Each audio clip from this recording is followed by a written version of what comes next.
Always remember to do your own research and due diligence. It is important to invest in something that we understand and only invest what you can afford to lose since lahat ng investment may risks. So kung gusto mo lang naman sumabay, it is your own discretion. So next naman, pag-usapan natin, what is the difference between personal API trading and platform API trading? So makikita nyo rin yan sa FAQs, and sa mga di nakakalam, this video is part ng Qubits Cube course natin. So search nyo kaya just Qubits Cube course 101. So nandoon yung playlist in which mapapanood nyo every detail, and for sure lahat ng tanong na meron kayo dyan ay masasagot natin. Okay, so ayan, dito sa FAQs, basahin lang natin. I-explain ko naman to in detail. Personal API. So trading refers to the trading operation conducted through an API key and secret key created by an individual using the trading platform API interface. The trading action are executed by the Cube strategy robot and the investor. Personal API trading is usually subject to exchange restrictions such as trading frequency limits and trading quota limits. So next naman is platform API trading naman. It refers to trading operations conducted through the API interface of a trading institution or trading service provider, with the trading action executed by the institutional service provider on behalf of the user. Platform API trading provides a more efficient trading strategy system as well as more features and services, and the profit effects of institutional services tend to be more stable. So isa-isa natin na explain yan, no? Himay-himay natin. So number 1, so definition and setup na meron ang personal API trading. So basically, personal API trading,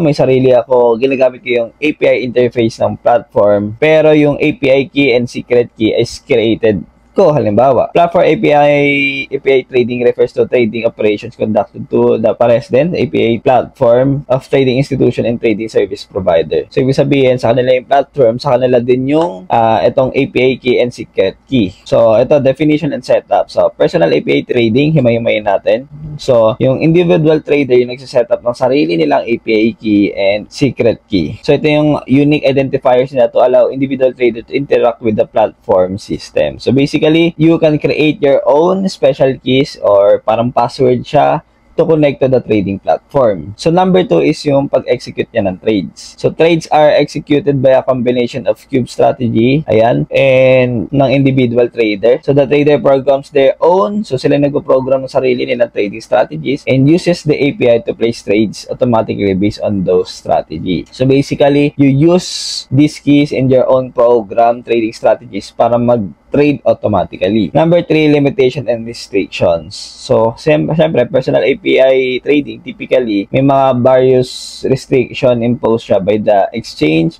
or trading platform. So, example, trading frequency limits. So, limitado lang kung how often, gaano kadalas yung pag-execute mo ng trade within a certain period of time. So, trading quota limit. So, may quota siya, caps on volume or value of the trade that can be conducted within a specific time frame. So, basically, may mga rules lang tayo. How many trades yung pwede mong magawa in a certain time and how much yung pwede mong matrade. So, dito naman, next is yung platform API. So, definition and setup niya, trading operation conducted by API interface provided by yung trading institution, example si Qubits Cube and trading service provider. So these institutions have their own APIs that users can connect to. Unlike personal API trading, the setup and maintenance of the API are managed by trading institution and service provider, not the individual user. So yun yung pinakaiba niya sa personal API. So ito naman yung mismong institution or service provider nang gagaling and manage nila. So basically, a big trading company provides the special keys and manage the connection para sa'yo. So execution of trades naman, executed by institutional service provider on behalf of the user. Sila gumagawa nun para sa'yo. Ibig sabihin, yung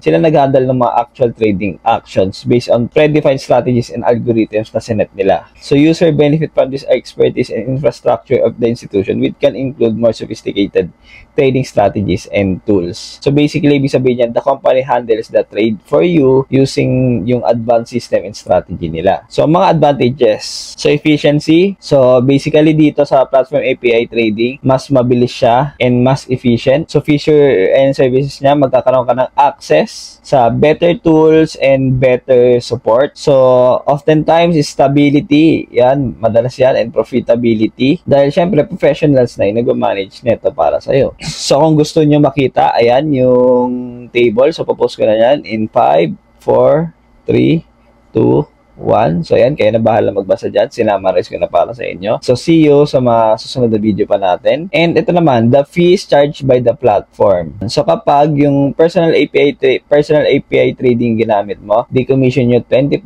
of the profits earned by the investor from the trading with Cube strategies. Ayan. So, kung platform API naman, ayan, mas mahal. Siyempre, 30% of the profits earned by investor. And pareha sila, mapapansin nyo, no commission is charged in case of losses. No commission is charged in case of losses.